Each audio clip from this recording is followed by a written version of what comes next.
जी अस्सलाम वालेकुम रहमतुल्लाहि व बरकातहू। मेरे दोस्तों, मैं हूं आपका दोस्त Nisar Javed NJ dream TV के प्लेटफॉर्म से हाजिर खिदमत हूं। दोस्तों, कुछ सियासी बातें होती हैं, कुछ जरूरी बातें होती हैं, कुछ गैर जरूरी बातें होती हैं। सियासत में भी जरूरी और गैर जरूरी बातें होती हैं। इसी तरह रोजमर्रा की जिंदगी में हमारे कई बातें जरूरी होती है, कुछ गैर जरूरी, कुछ बातें होती है मजहबी।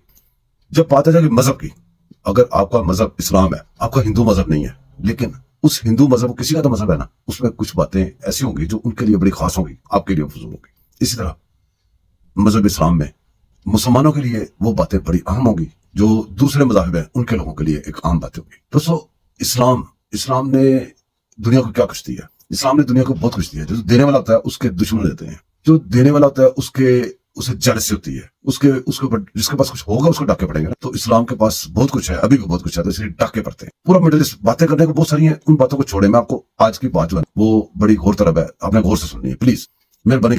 मिडिल ईस्ट सारा मसलों में लानू है कि अमेरिका के साथ जंग लड़नी है, अपने जवान बच्चों को हमारे वाले करते हैं। मुश्किल किया गया, जज्बाती किया गया, तहरीकें चली। वही जवान जो घरों से माओ ने अपने जवान बच्चे रुखसत किए अमेरिका के साथ जंग लड़ने के लिए, वो बच्चे हमने देखे उनकी तस्वीरें कि बोट्स के अंदर ऐसे लाइन में खड़े होते थे, समुद्र में, गहरे समुद्र में बोट कर जाके ऐसे लड़के को पकड़ते थे, मगज में गोली मारते थे, समुद्र में सफाया कर दिया।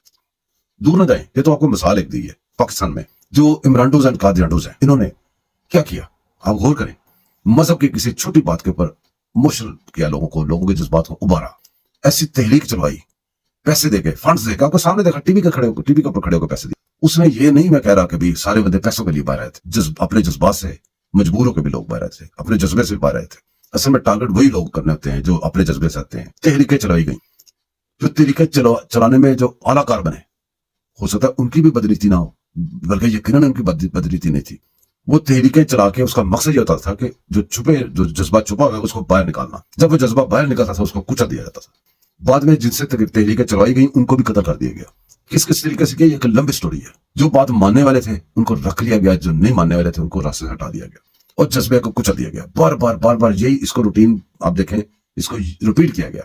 एक शोशा छोड़ते थे, लो जी आजकल क्या हुआ जी, उसमें तरमीम हो गई है आइन में क्या तरमीम हो गई जी कि जो हलफ है, हलफ बयान हल्फी बना देता है, उसके अंदर तरमीम कर दी गई। ये कादियानी का फेवर में हो गया, ठीक है, हो गया, तहरीक चल गई। रिजल्ट क्या निकला?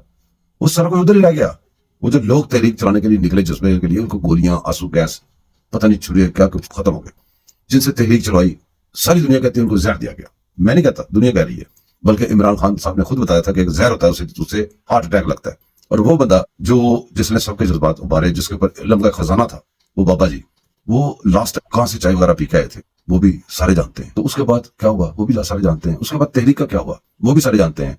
और बाबा जी के साथ एक और बाबा जी होते थे, उन्होंने बाबा जी के बेटे के बारे में बहुत कुछ बताया था। वो खैर लंबी बातें हो जाएंगी तो लोग मुझे गालियां बकने लग जाएंगे। पहले भी कई बकते हैं, मुझे खैर फर्क नहीं पड़ता। मैं जो सच बात है वो करता हूँ। सच से आपको गाली पड़े, कोई उसकी परवाह नहीं करनी चाहिए सच बोलने से। बहरहाल किस्सा मकसद ये है कि अब फिर वही फजा शुरू होने वाली है। मैं आपको खबरदार करने आया हूँ। फिर वो तहरीकें चलाने के लिए सारे सिस्टम बना दिए गए हैं। काजी फाइज साहब, 100 बातें उसके में अच्छी होंगी, 100 बुरी होंगी, बड़ा कुछ होगा। काजी फाइज साहब ने एक फैसला लिखा। उस फैसले के ऊपर बंदे ने अपने फैसले के अपने रंग देके शोर बजाना शुरू कर दिया और तहरीक के लिए तैयारी कर दी है शुरू। अब तहरीक में वैसे लोगों को बच्चों को बाहर निकाला जाएगा, उनको मरवाया जाएगा और ये तहरीक और ऐसी कमजोर हो जाएगी कि दोबारा कोई ऐसा नाम लेगा, कोई बंदा बाहर नहीं निकलेगा। असल में मकसद ये होता है कि इनको बाहर निकालो, पहले शायद देके फिर मात दो, उसके बाद दोबारा कोई ऐसा काम होगा तो कोई बंदा बाहर नहीं निकलेगा। एक एडवोकेट साहब है कराची के, मंजूर राजपूत साहब, क्या बात है, उन्होंने वो उसका खुलासा खोल के रखा है। मैं चाहता हूँ कि ऐसे खुलासे हमें यहाँ पे बात करनी चाहिए, ऐसे खुलासों के बारे में, ताकि ये तहरीक चलाएंगे, तहरीक को नुकसान बचाएंगे, तहरीक के साथ जो जज्बा उभरता है जज्बे को नुकसान बचाएंगे, उस जज्बे से बचा लिया जाए।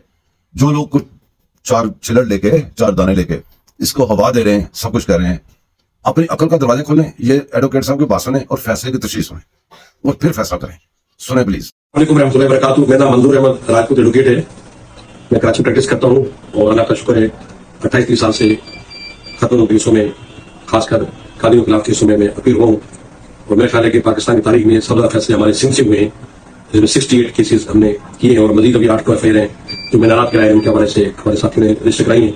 उसमें हूँ तो अलहमदुलिल्लाह 298B और 298C के बारे में मालूमात है और ये जो फैसला हुआ है इसके बारे में आपको तफसील बताना चाहता हूँ। ये आजकल एक व्हाट्सएप पे एक मैसेज चल रहा है, इसमें चीफ जस्टिस पाकिस्तान कादी फैज ईसा के बारे में एक फैसला हुआ है मोरखा 6/2/2024 को। और केस है मुबारक अहमद सानी मस्जिद स्टेट ऑफ एनदर्स। तो ये चल रहा है कि चीफ जस्टिस पाकिस्तान काजी फैसल ने अहमदियों को तबलीगी मजहबी तशरीह की इजाजत देकर जहां आईने पाकिस्तान से गद्दारी की है, वहीं मुमलिकत पाकिस्तान बसने वाले इलाकों मुसलमानों के जज्बात को भी मजबूर किया है। हम चीफ जस्टिस के फैसले की भरपूर मजम्मत करते हैं। ना तो इस्लाम के ऐसे किताब इजाजत देता है और ना ही आईन के पाकिस्तान। तो मैं थोड़ा इसकी फैसले की वजाहत कर दूं। मेरा फैसला आया है ये थ्रू खत्म नबूवत कराची के दोस्तों ने भेजा मुझे। और जो इस पूरे फैसले के अंदर पहली बात तो ये है कि कहीं भी नहीं लिखा गया कि कादियानियों को मजहब की आजादी के हवाले से कोई बात की है कि उनको परमिशन दे दी। ऐसे फैसले में कहीं लिखा हुआ। इस पूरे फैसले में कादियानियों, अहमदियों, मिर्जइयों और लाहौरी ग्रुप का कोई जिक्र नहीं है। जो इस केस में जो दो केस है, एक क्रिमिनल पिटीशन है, एक नंबर है 1054/L 2023 और दूसरी का जो नंबर है वो एक अलग नंबर है, उसमें 1344/L/2023। ये दो केसों के एक मुश्तरका फैसला है। और ये जो केस फाइल किया गया, इस केस में लिखा गया है कि FIR नंबर 61/2022 ये रजिस्टर दिसंबर 22 की है, पुलिस स्टेशन चुनाव नगर है। ऑफेंस जो लिखा गया है इसमें सेक्शन 7 और सेक्शन 9 पंजाब होली कुरान प्रिंटिंग और रिकॉर्डिंग एक्ट के हवाले से है।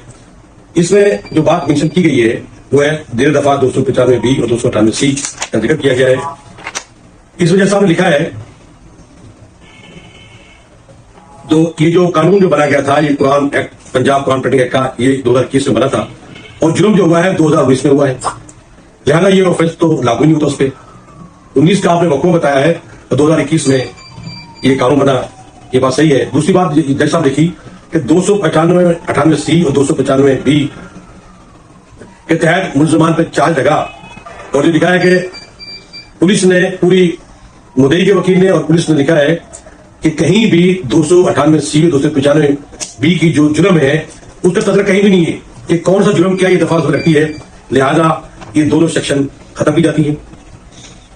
तीसरा इसमें जो कुरान एक्ट में लिखा है कि 2019 में ये कानून बना, 2019 में ये जुर्म हुआ, 2021 में ये ऑफेंस ये कानून बना, तो इस पर कानून लागू नहीं होता। ये तो इसमें आखिर जैसा आपने बात देखी है कि कुरान पाक के कुछ सूरह बकरा की आयत का जिक्र किया है और होली का लफ्ज़ डाले हैं, इसमें कोई भी अभाव नहीं है।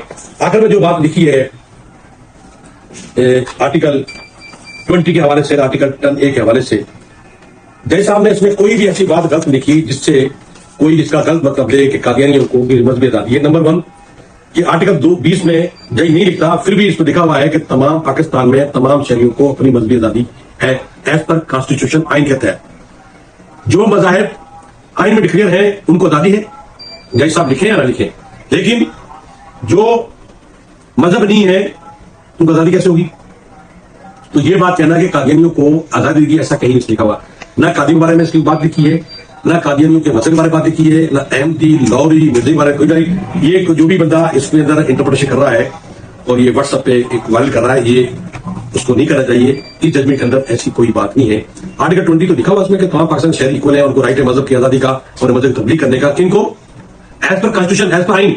ये आइन में जो मज़ाहिब डिक्लेयर है, क्योंकि कादियानी मजहबी तौर पर, आईनी तौर पर मजहब नहीं है, इसलिए उनका कोई मजहब नहीं है। जो मजहब नहीं है उनको कोई मजहबी आजादी नहीं है। इसका एक बड़ी सुप्रीम कोर्ट की जजमेंट है 1993 की और पेज नंबर 17/18 और एक लार्ज बेंच तश्कील दिया गया था। इसमें 5 जज जो फैसला है, मुस्तका जो फैसला है, उस फैसले की रेगुलर केस का फैसला इसमें शफीउर रहमान, अब्दुल कदीर चौधरी, मोहम्मद अफजल लॉन, सलीम अख्तर जज और वली मोहम्मद खान का एक फैसला है।